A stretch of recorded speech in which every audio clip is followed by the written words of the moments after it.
내가 왜 인생사에 갈등을 느끼며 살아가야 되는 것입니까? 그때 야고보 선생이 첫 번째 하는 대답이 있습니다. 남의 탓 하지 말아라. 내 속에 있는 정체를 야고보 사도가 끄집어내 핀셋으로 꼭 찍어서 우리에게 가르쳐 줍니다. 요놈 때문이다. 그리고 가르쳐 주는데 그놈의 이름이 뭔고하리? 성은 정시요 이름은 욕입니다. 무엇이든지 내가 원하는 대로 되어야 직성이 풀리는, 내가 인정받아야 하는데 그렇지 못할 때에 느껴지는 욕심. 세계에서 가장 부자 10사람을 모아놓고 여러분들은 얼마만큼 더 벌면 만족할 수 있습니까? 물었더니 지금보다 조금만 더, 그렇게 얘기를 했습니다. 우리 인간의 마음이, 정욕이, 욕심이 우주보다 크기 때문에 그것은 채워지지 않는다고 하는 것입니다. 우리가 나에게 필요가 있고 욕구가 있을 때에 이것을 하나님을 통해서 얻으려 하지 아니하고 내가 투쟁하고 인간적인 방법으로, 세상적인 방법으로 이것을 얻으려 할 때 하나님께서는 기뻐하지 않는다, 그렇게 얘기하고 있습니다. 분명히 하나님 앞에서 선언을 해야 됩니다. 나는 정욕을 쫓지 않고 하나님을 쫓겠다. 할렐루야. 비록 그 길이 때로는 손해보는 길일 수 있고 그 길이 세상 사람들 눈에는 어리석은 길일 수 있고 내 이성이 통하지 아니하고 내 경험이 통하지 아니하지만 하나님이 원하는 길이면 나는 그 길을 간다. 나는 하나님 편이다.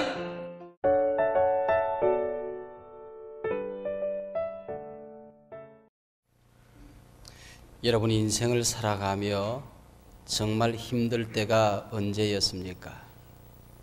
신앙생활을 하면서는 어떤 환경 속에 던져졌을 때에 신앙생활 하기가 참 어려웠습니까? 가정생활은 행복을 잃어버리고 참 고통스럽다, 그렇게 느낄 때는 언제였습니까? 배가 고프다거나 또 사업이 잘 안 되거나 환경이 얽혀졌을 때에 고통스러울 수 있습니다. 그러나 우리가 세상을 살면서 참으로 인생을 힘들게 만드는 것은 사람들과의 갈등을 겪고 있을 때입니다. 직장 생활을 하며 이른 아침 출근하여 밤늦게까지 일을 하면서도 직장의 분위기가 좋고 상관들이나 사장으로부터 인정을 받고 동료들 간에 서로 협력하는 아름다운 관계가 있으며 또 새로 부임해온 신입 사원들과 아름다운 교제를 나누며 살아갈 때에 그것은 힘들게 느껴지지가 않습니다. 월급이 많고 또한 점심 식탁이 기름지게 나와도 인간관계가 얽혀 있으면 내가 보지 않는 곳에서 나를 비판하는 사람들이 있고 상관들로부터 인정받지 못하고 동료들이 서로 지나친 경쟁 관계에 있을 때에 직장 생활은 지옥으로 변해버리고 맙니다. 신앙생활을 하는 것도 그렇고 또 목회를 하는 것도 그렇습니다. 제가 목회를 하며 느끼는 것은 설교를 유창하게 잘하지 못해서 힘든 것보다도 또 나를 대접해 주는 사람이 없어서 힘든 것이 아니라 교역자 간에 또 아니면은 교우들 간에 교회 지도자들 사이에 갈등이 있을 때에 어쩌다가 날카롭게 비판하는 비판자 한 명이 있을 때에 그 한 명으로 인하여 목회는 대단히 고통스럽다 하는 것을 느낄 때가 참 많이 있습니다. 여러분 신앙생활하는 것도 그런 거 아니겠습니까? 정말 힘들게 하는 것은 사람들과의 갈등입니다. 우리가 이사를 하거나 또 아니면은 여러 가지 이유로 인하여 교회를 옮겨야 될 때가 있습니다. 근데 이사하지 않았는데도 가까이 있는 교회를 두고 다른 교회로 옮겨갈 때가 있습니다. 아마 모르긴 하지만 여러분들 가운데도 많은 사람들이 신앙생활 중에 그런 아픔을 맛보신 분들이 많이 계신 줄로 압니다. 물론 신앙적인 갈등이나 영성의 문제나 신학적인 갈등으로 인하여 교회를 옮기는 사람들도 있기는 합니다만은 그렇게 흔한 경우는 아닙니다. 목사님과의 갈등이 있고 교회 지도자들 간의 갈등이 있고 교인들과 갈등이 있어서 신앙생활의 행복을 잃어버림으로 말미암아 교회를 옮긴 그런 경험들을 여러분들이 하셨을 것입니다. 그때 야고보 사도에게, 야고보 선생에게 한번, 오늘 본문의 저자인 야고보 선생에게 한번 물어보고 싶어요. 왜 이런 아픔이 내게 있는 것입니까? 가정생활 서로 사랑하며 서로 위해주며 서로 세워주며 존귀 여기며 살아가며 그렇게 행복을 누리도 너무 짧은 인생이고, 또 우리가 교회는 천국이라고 하는데, 우리가 이 땅에서뿐만 아니고 하나님 나라에서도 영원히 같이 살 사람들이라고 하는데, 또 우리가 함께 더불어서 직장을 아름답게, 사업터를 아름답게 이끌어가는 것 반드시 필요한 일인데 왜 그것이 그렇게도 어려운 것입니까? 내가 왜 인생사에 갈등을 느끼며 살아가야 되는 것입니까? 오늘 야고보 선생에게 물어봅니다. 그때 야고보 선생이 첫 번째 하는 대답이 있습니다. 남의 탓 하지 말아라. 상관이 잘못됐다고 말하지 말아라. 교회 지도자 탓하지 말아라. 물론 전혀 근거 없는 얘기는 아닙니다만은 야고보는 갈등의 원인이 너희 속에 있다, 그렇게 얘기하고 있습니다. 내 속에 있는 정체를 야고보 사도가 끄집어내 핀셋으로 꼭 찍어서 우리에게 가르쳐 줍니다. 요놈 때문이다. 그리고 가르쳐 주는데 그놈의 이름이 뭔고 하니 성은 정시요 이름은 욕입니다. 그래서 정욕 때문이다, 그렇게 얘기하고 있습니다. 밖에 있는 것이 아니고 남에게 있는 것이 아니고 갈등의 원인은 언제나 자기 자신에게 있다, 그렇게 얘기하고 있습니다. 나의 정욕 때문이다, 그렇게 얘기하고 있어요. 은혜를 받는 것도 나 때문이고, 내가 은혜 생활, 행복 생활에 방해꾼을 만나는 것도 바로 나라는 존재입니다. 여기에 정자가 들어가고 욕자가 들어가니까 성적으로 이해하는지 모르겠습니다만은 그런 뜻이 아닙니다. 무엇이든지 내가 원하는 대로 되어야 직성이 풀리는 인간의 지나친 교만심을 오늘 본문에서는 정욕이라 그렇게 인정을 하고 있습니다. 야고보 사도에게 제가 한번 물어보고 싶습니다. 우리가 똑같이 하나님을 섬기는데, 똑같이 몸된 교회를 함께 힘써서 섬기는데 교회 사역에 무슨 정욕이 있을 수 있습니까? 야고보 사도가 오늘 본문을 통하여 우리에게 말씀하고 있는 것은 내가 인정받아야 하는데 그렇지 못할 때에 느껴지는 욕심, 바로 그것을 정욕이라고 하는 것입니다. 교회에서 어떤 사역을 하든지 반드시 내가 생각한 일의 방향으로 돼야 되는데 그러지 못할 때 생기는 고집, 그것을 두고 정욕이라 그렇게 이름하고 있습니다. 우리가 갖는 갈등의 원인으로 남을 탓하지 말아라. 내가 느끼는 갈등으로 내 속에 있는 정욕을 발견하기 전에 남을 비판하지 말아라, 그렇게 얘기하고 있습니다. 그러면 그렇게 했을 때에 그 욕심이, 정욕이라고 하는 이 작자가 만족을 누릴 수 있는 길이 있습니까? 결론은 한마디로 없다입니다. 그래서 2절에 보면 너희가 욕심을 내어도 얻지 못하고 살인하며 시기하여도 능히 취하지 못한다, 그렇게 얘기했습니다. 내 뜻대로 돼야 한다고 고집해보지만은 채워지지 않는다고 하는 것입니다. 제가 야고보 사도에게 한번 물어보고 싶어요.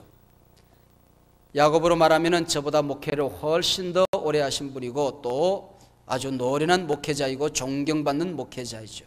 우리처럼 피레미 같은 목회자로서는 엄두도 낼 수 없는 대목회자입니다.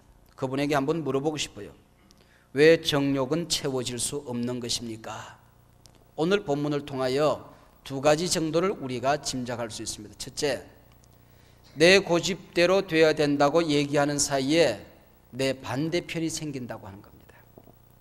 그래서 그 고집은 마찰을 일으킬 뿐이고 갈등은 더 깊은 갈등으로 빠져들 뿐이지 절대로 내 고집대로 내 정욕대로 이루어지지 않는다고 하는 것입니다. 두 번째는 아무리 채워도 또 채우고 또 채워도 만족되지 않는 것이 정욕이기 때문에 그렇다, 그렇게 얘기를 하고 있습니다. 내가 이 세상을 살아가며 가족을 부양하기 위해서, 하나님께서 우리에게 주신 정당한 분복을 누리기 위해서 사업이 잘 되어야 하고 돈을 벌어야 될 필요도 있습니다. 그런데 이 돈이 정욕이 될 때에 아무리 벌고 또 벌고 또 벌어도 도무지 거기에는 만족이 없습니다. 세계에서 가장 부자 10사람을 모아놓고 여러분들은 얼마만큼 더 벌면 만족할 수 있습니까? 물었더니 지금보다 조금만 더, 그렇게 얘기를 했습니다. 그것은 우리 인간의 마음이, 정욕이, 욕심이 우주보다 크기 때문에 그것은 채워지지 않는다고 하는 것입니다. 여러분이 이 지구를 다 가지면 만족할 수 있을 것 같습니까? 아니요. 태양을 가지고 싶습니다. 태양을 가지면 만족할 수 있을 것 같습니까? 아니요. 은하계를 다 가지고 싶은 것입니다. 온 우주를 다 가져도 인간의 정욕의 마음이, 정욕의 구멍이 우주보다 더 큰 것이기 때문에 그것으로 채워지지 않는다고 하는 것입니다. 이 부부관계도 행복관계가 있고 정욕관계가 있더라고요. 여러분, 부인들이 남편에게 뭔가를 요구합니다. 그래서 바가지도 긁어보고 잔소리도 해보고 남들은 뭐 설거지 맨날 해준다고 하는데 주말에 빨래는 남편이 한다고 하는데 당신은 왜 손가락 하나 까딱 안 해? 이래서 한번 긁어봅니다. 근데 그렇게 바가지 긁고 잔소리 긁어서 정욕 채워주는 부인을 내가 이 땅에 살아가며 눈깔 생기고는 본 적이 없습니다. 채워지지 않는 겁니다. 남자들도 마찬가지입니다. 당신이 교회 다닌다고 하면서 교회에서는 인정을 받는데 성경에 이렇게 되어 있고 저렇게 되어 있는데 당신은 왜 순종 안 해? 그래서 긁어가지고 자기 정력대로 바꿔보려고 하지만은 남편이 그렇게 바뀌어지는 사람을 본 적이 없습니다. 오히려 성경은 모든 인간의 불행이 어디서 오느냐, 이 부부관계의 원리만 하더라도 바라는 배필, 아내가 이렇게 주기를 기대하는 배필, 남편이 이래 주기를 바라는 배필, 내가 어떤 기대감을 가지고 늘 배우자를 바라볼 때에 그것은 행복이 깨지고 서로에게 깊은 상처만 남기게 된다고 하는 것입니다. 기대가 크면 클수록 내 아내가 이렇게 내게 해주면 좋겠다, 선한 소원 같지만은 남편이 이만큼 이렇게 바뀌어지면 좋겠다, 그것이 선한 기대감 같지만은 그것을 오늘 본문은 정욕이라고 얘기하는 것입니다. 그러면 어떻게 하라는 얘기인가? 바로 돕는 배필로 아내의 모자라는 모습, 남편의 부족한 모습을 도와주라고. 내가 어떻게 하면 남편을 도와주고 아내의 모자라는 모습을 채워줄까? 내가 아내를 위해서 뭘 도와줄까? 늘 돕는 배필로 자기의 위치를 정확히 아이덴티티를, 자기 정체의식을 분명히 세우고 나갈 때에 그게 행복이 싹이 나고 꽃이 피고 열매를 맺혀지는 것인데, 이거와 다르게 돕는 배필이 상대방에게 기대하고 바랄 때에 그것을 정욕적인 관계라 그렇게 이름하고 있습니다. 얻지 못하고 취하지 못하는데 그러면 이런 문제를 해결할 수 있는 방법이 있습니까? 오늘 본문에 야고보가 간단하게 얘기하고 있습니다. 아주 간단한 방법을, 너희가 다투고 싸우는도다 너희가 얻지 못하면 구하지 아니하며요. 아내에게서 얻으려고 하지 말아라, 남편에게서 얻으려고 하지 말아라, 밖에서 얻으려고 하지 말아라, 상대방에게 상대방이 바뀌어져서 얻으려고 하지 말아라. 하나님께 기도하라고 하는 것입니다. 하나님께 기도하면 하나님은 주시는 분이십니다. 하나님에게는 아무리 바라도 아무리 기대해도 하나님은 그것을 정욕이라고 얘기하지 않습니다. 하나님으로부터 얻으라고 하는 것입니다. 그분은 부유하신 분이시요 그분은 능력이 많으신 분이시기 때문에 하나님께 기도해서 얻으라고 하는 것입니다. 어떤 분은 야고보에게 그렇게 얘기했습니다. 기도해도 안 되던데요? 아마 틀림없이 그런 사람들이 있을 겁니다. 그때 3절에서 야고보가 뭐라고 대답하는고 하니, 구하여도 받지 못함은 정욕으로 쓰려고 잘못 구했기 때문이다. 기도하는 자세가 틀렸고, 기도하는 태도가 틀렸고, 기도하는 목적이 틀렸고, 기도하는 방법이 틀렸기 때문이지, 바른 기도를 배우고 나면 못 얻을 것 없다 그렇게 얘기하고 있습니다. 우리가 필요만 이야기하고 그 방법과 시간, 모든 것은 하나님 앞에 맡겨버리면 되는 겁니다. 학교에서 참 깨끗한 교사 한 사람이 있었습니다. 뭐 촌지 한 분을 받지 아니하고 참 모든 학부모나 학생들로부터 존경받는 참 서성의 표상으로 출발한 한 교사가 있었습니다.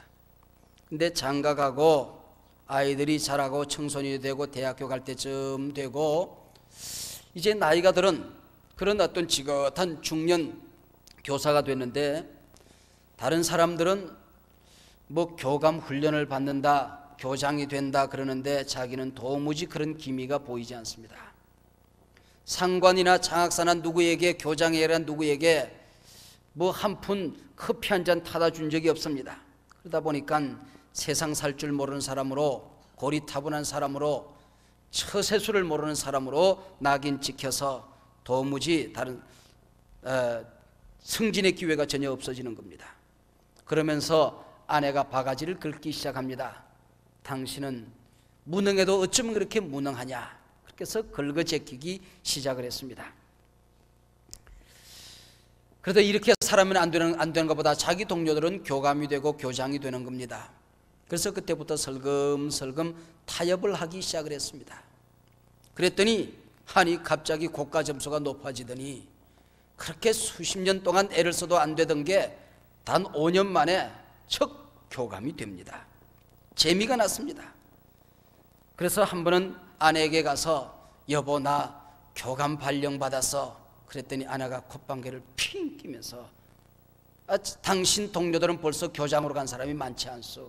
그것 가지고 뭐 자랑이라고 그걸 얘기하시오. 그랬더니 이 정욕이 채워지지가 않는 겁니다. 그래서 얼마 전에 여러분 우리 신문을 보셨는지 모르겠습니다만은 뇌물교사로 감옥에 끌려 들어가는 장면을 우리가 보았어요.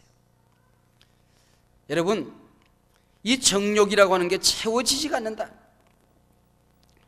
많은 부인들이 안 믿는 남편을 놓고 그를 전도하기 위해서 기도할 때도 이게 정욕적으로 기도하는 사람이 있고 참으로 하나님의 뜻에 맞는 기도를 하는 사람이 있습니다.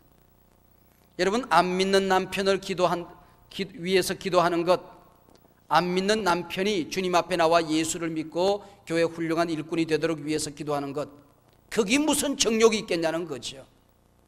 근데 야고보 사도의 원리에 의하면은 그게 정욕이 있다는 것입니다.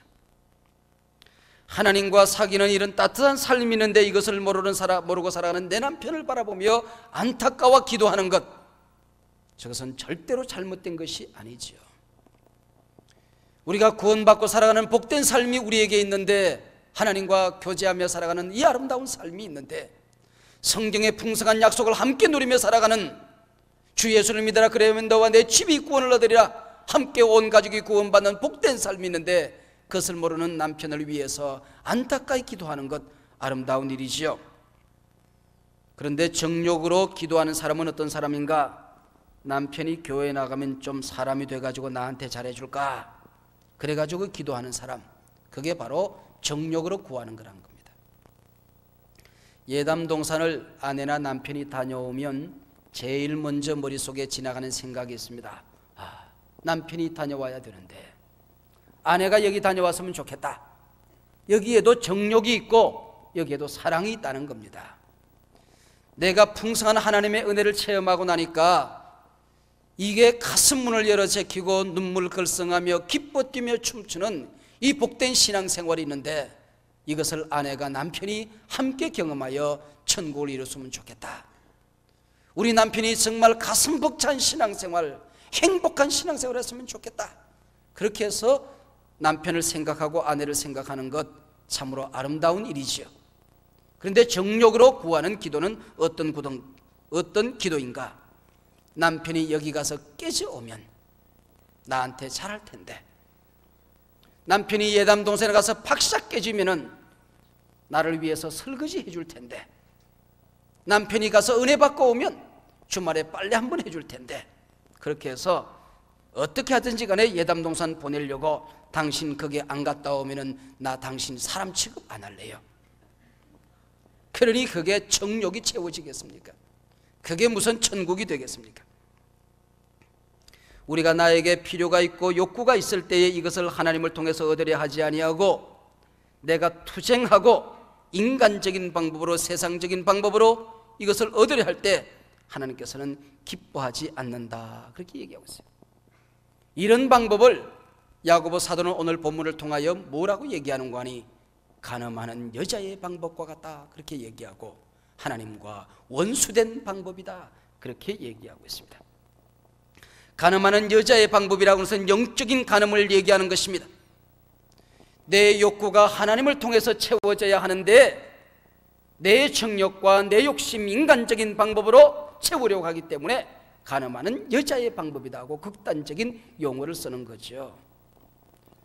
신앙적인 방법과 신앙적인 목표를 가지고 신앙적인 과정을 통하여 신앙적인 태도와 자세를 통하여 얻어져야 되는데, 세상적인 방법으로 세상 사람들이 하는 것처럼 정욕을 가지고 시기하고 질투하고 그리하여 싸워서 얻으려고 하는 것이기 때문에 이것은 하나님과 원수된 방법이다. 세상과 벗된 방법이 하나님과 원수된 방법인 줄 네가 왜 모르느냐. 그래서 4절에 보면 그런즉 누구든지 세상과 벗이 되고자 하는 자는 스스로 하나님과 원수되게 하는 것이니라. 한번 야고보 사도에게 물어보고 싶습니다. 그러면 구체적으로 어떻게 하나님을 통해서 우리가 필요와 욕구를 채울 수 있습니까? 야고보는 그렇게 말합니다. 그러나 더욱 큰 은혜를 주시나니 그러므로 일렀으되 하나님이 교만한 자를 물리치고 겸손한 자에게 은혜를 주신다 하였느니라. 하나님께서 우리의 욕구를 채워주시고 필요한 것을 채워주시는 것은 우리가 그런 자격이 있어서가 아니고 바로 은혜의 방법이다. 은혜를 받는 방법이 하나가 있는데 겸손해지는 방법 외에는 어떤 길도 없다. 낮아지라고 하는 것입니다. 구약 성경의 은혜라고 하는 말은 하난이라고 하는 것입니다. 이 하난이라고 하는 말은 낮은 데 가야 얻는다, 그런 뜻을 가지고 있습니다. 식당에 들어가서 봉사를 할 때가 있습니다. 가지고는 남자들이 열심히 설거지를 합니다. 참 목사의 가슴 뿌듯합니다. 그래, 저런 집사님이 있으니 우리 교회는 잘 될 수밖에 없어. 저런 분들이 계시니 참으로 우리 교회는 은혜로운 교회가 될 수밖에 없어. 그런데 목사는 모든 사람을 좋게 봅니다마는 하나님은 그 중에 어떤 사람들은 정욕으로 그 자리에 앉아 있다고 얘기하는 겁니다. 그게 참 이상하죠. 양복을 입고 깨끗한 양복이 다 더럽혀질까지 오물을 뒤집어 쓰고 급 설거지를 하는데도 바로 그 자리에 앉아 있으면서 내가 이렇게 하면 다른 사람들을 인정해 줄 거야, 이러면서 일하는 것, 그게 바로 정욕을 채우려고 하는 것이다, 그렇게 본문이 얘기하고 있는 것입니다. 하나님의 은혜를 우리가 어떻게 받습니까? 그랬더니 오늘 본문 7절을 통하여 그런즉 너희는 하나님께 순복할지어다 마귀를 대적해라, 편을 정해라. 네가 세상 편이냐 하나님 편이냐, 마귀 편이냐 하나님 편이냐, 시기 질투 편이냐 겸손 편이냐, 분명히 편을 정하라고 하는 것입니다. 예수님을 참 영접하려고 하는 사람이 이 편 정하기가 참 어렵습니다. 예수님을 영접하고 하나님의 자녀로서 이제 거듭나려고 할 때에 교회 와서 찬송하고 기도하고 은혜 받을 때는 내가 하나님 편인 것 같습니다. 근데 밖에 나가서 이제 다시 한번 생각해 보니 이러다가는 손해보기 십상이거든요. 그래서 주저주저 하게 되는 것입니다. 이 편을 정하기까지는 참 고난이 많습니다. 여기서 터지고 저기서 터지고 내 편이 없습니다. 우리는 분명히 하나님 앞에서 선언을 해야 됩니다. 나는 정욕을 쫓지 않고 하나님을 쫓겠다. 할렐루야. 세상을 쫓지 아니하고 하나님을 쫓겠다. 나는 마귀를 쫓지 아니하고 하나님을 쫓겠다. 그래서 두 번째로 8절에 보면 하나님을 가까이 하라, 그리하면 그가 너희를 가까이 하시리라 그랬습니다. 우리가 하나님께로 가까이 가면 하나님께서 반드시 우리에게 가까이 오신다는 겁니다. 예레미야 선지자가 우리에게 가르쳐주는 333 전법을 여러분 아시죠? 예레미야 33장 3절을 333 전법이라고 합니다. 너는 내게 부르짖으라, 내가 내게 응답하겠고 내가 알지 못하는 크고 비밀한 일들을 내게 보이리라. 내가 기도로 하나님 앞에 가까이 나아가면 하나님이 내게 가까이 오셔서 하나님이 감추어두었던 크고 비밀한 일, 그렇게도 내가 세상에서 원하던 것, 정욕으로 구하려고 몸부림에도 채워지지 않던 것, 그 이상의 신비한 세계를 하나님이 우리에게 보여주시겠다 말씀하셨습니다.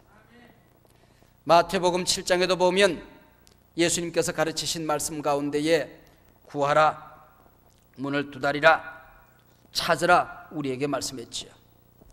이 방법이 바로 하나님 앞에 우리가 얻는 방법. 일찍이 야고보 사도도 1장 5절에서 너희 중에 누구든지 지혜가 부족하거든 모든 사람에게 후히 주시고 꾸짖지 아니하시는 하나님께 구하라 그리하면 주시리라 말씀했습니다. 8절 하반부에 보면 죄인들아 손을 깨끗이 하라, 두 마음을 품은 자들아 마음을 순결케 하라 하고 했습니다. 여기 손을 깨끗이 하라 그러니까 손 닦으라 그런 얘기로 들릴지 모르지만은 행동으로 옮기라는 겁니다. 버릴 것 버리고 하나님 앞에 와야 채워주신다는 것이죠. 화해할 것 화해하고 와야 평안이 온다는 거죠. 갈등이 해결된다는 거죠. 하나님께서 내 마음속에 도와주라, 하나님이 내 마음속에 감동을 주었을 때에 손을 내밀어야 갈등이 해결된다고 하는 것입니다. 9절에 보면 하나님의 은혜를 받기 위해서 회개할 것을 우리에게 요청하고 있습니다. 슬퍼하며 애통하며 울지어다 너희 웃음을 애통으로 너희 즐거움을 근심으로 바꾸라고 얘기했습니다.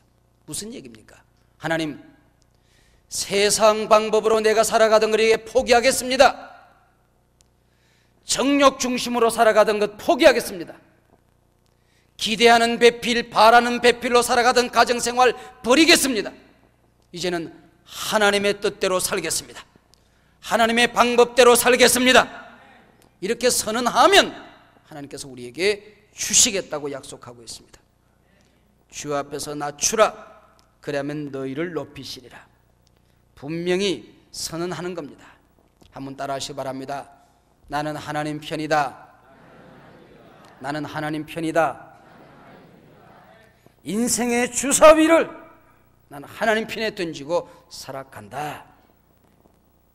비록 그 길이 때로는 손해보는 길일 수 있고 그 길이 세상 사람들 눈에는 어리석은 길일 수 있고 내 이성이 통하지 아니하고 내 경험이 통하지 아니하지만 하나님이 원하는 길이면 나는 그 길을 간다. 이 선언이 있을 때에 나는 하나님 편이다. 이 분명한 결단이 있을 때에 이 한 번의 결단에 의해서 하나님이 내 편이 되어 주실 것입니다. 내가 하나님 앞에 한 걸음 나아가면 하나님은 내게 10걸음 찾아오십니다. 하나님 앞에 한 번 잘못했다고 용서를 구하면 하나님은 10가지를 용서해 주시기를 원하시는 분이십니다. 무엇보다 우리의 갈등 가운데는 상대방이 변할 생각을 하지 아니하고 내가 해야 될 바를 하는 것이 바로 갈등을 해결하는 길입니다. 우리 하나님께 맡긴다는 것은 아무것도 안 하고 있는 것이 아니라 갈등 가운데서 상대방이 자기 할 바를 안 한다 할지라도 나는 내가 할 바를 하는 것을 하는 것입니다. 우리 인생이라는 것은 갈등 때문에 참 힘이 듭니다. 이 갈등을 가지고 남에게 탓하고 살아가는 한 문제 해결에 어떤 길도 없다. 오늘 야고보가 우리에게 말씀하고 있습니다. 이제 결론은 자명해졌습니다. 내가 변하면 세상이 변합니다. 언젠가 우리가 그런 얘기를 제가 들은 적이 있어요. 우리 교회에서 들은 것 같기도 한데 어떤 젊은이가 오토바이를 타고 추운 겨울날 달려갑니다. 근데 눈보라가 얼마나 찬지 모가지 속으로 가슴 속으로 찬바람이 쌩쌩 불어제낍니다. 그래서 단추를 잠가도 안 되고 고개를 숙여도 자꾸 찬바람이 불어옵니다. 그래서 생각도 못해 옷 단추를 벗어서 뒤집어서 거꾸로 입었어요. 그랬더니 뒷단추를 안 잠그는데도 신통방통이란 말이에요. 달리면 달릴수록 뒤가 쫙 달라붙는 게 그만이에요. 얼마나 신이 났는지 부릉 하고 속력을 내는 순간 그 앞에 얼음장이 쳐서 쫙 미끄러져서 저만큼 가서 내동댕이 쳐졌습니다. 순식간에 사람들이 몰려들었습니다. 보니까 이거 큰 사고 같지 않은데 이상한 사고도 다 보겠습니다. 이 사람의 모가지가 180도 획 돌아가 있는 겁니다. 오토바이가 문제가 아니다. 어깨 밟아라.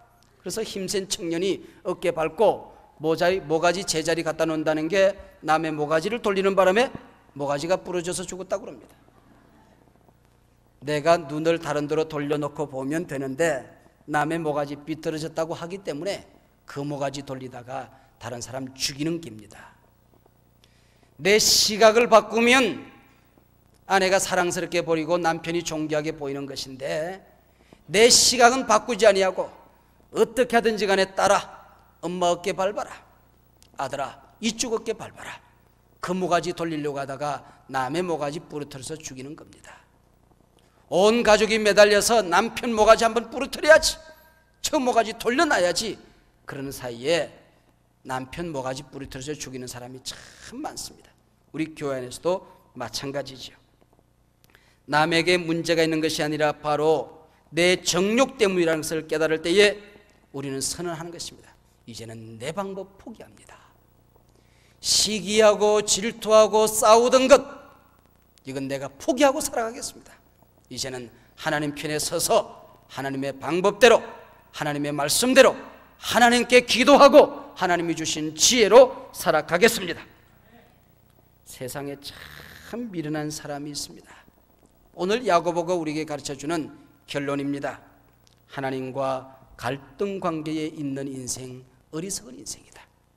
그 인생은 끝난 인생입니다. 하나님과 갈등 관계에 있어서 마음의 평화를 잃어버리고 살아가는 사람이 있습니까? 하나님, 이제는 하나님 편에 서겠습니다. 내가 어떤 일이 있어도 세상 편에 서지 않겠습니다. 하나님 편에 서겠습니다. 두 번째는 교회 생활에서 목사와의 갈등 관계에 서서 신앙생활 하려고 하지 마십시오. 여러분, 나는 어떤 일이 있어도 목사 편이다 선언하면 참 편안합니다. 목사 편이 있고 목사 반대편이 있다는 얘기인가? 그런 얘기가 아닙니다. 목사와의 갈등 관계에 있으면서 행복한 신앙생활 한다는 것은 불가능한 일입니다. 그건 도무지 있을 수가 없습니다. 2000년 동안 그런 사람은 없습니다. 때문에 우리와 함께 우리에게 보내준 영적인 지도자와 함께 손붙들고 하나님 앞에 걸어가겠다, 이 선언을 하라는 것이지 목사 편이 있고 목사 반대편이 있다, 그런 얘기가 아닙니다. 부부간의 갈등을 느끼면서 행복한 가정생활을 영위할 수 있는 사람은 아무도 없습니다. 내가 어떤 일이 있더라도 우리 간에는 부부간에는 서로 사랑하며 살아간다, 이거 우리가 선언해야 됩니다. 부모 자식 간의 갈등을 가지고 살아가는 사람, 이건 미련한 사람입니다. 오늘 어버이 주일인데 여러분, 부모님과 갈등 관계에 서 있는 분들이 있습니까? 부모가 돼가지고 자식하고 갈등을 겪으면서 자식들하고 싸우면서 사시는 분 계십니까? 여러분, 어리석은 일입니다. 그놈의 자식 바꾸려고 하다가 내 인생 다 갑니다. 그냥 함께 인정하고 서로 격려하고 사랑하며 살아가는 겁니다. 오늘 선언하십시오. 한번 따라 하시기 바랍니다. 나는 하나님 편이다. 나는 목사님 편이다. 나는 남편 편이다. 나는 아내 편이다. 나는 아버지 편이다. 나는 자식 편이다. 편을 분명히 하라는 겁니다. 나는 하나님 편이다. 이 선언이 여러분의 삶의 태도를, 삶의 자세를 걸어가는 이 방향을, 목표를 분명하게 해 줄 것입니다. 기도하십시다.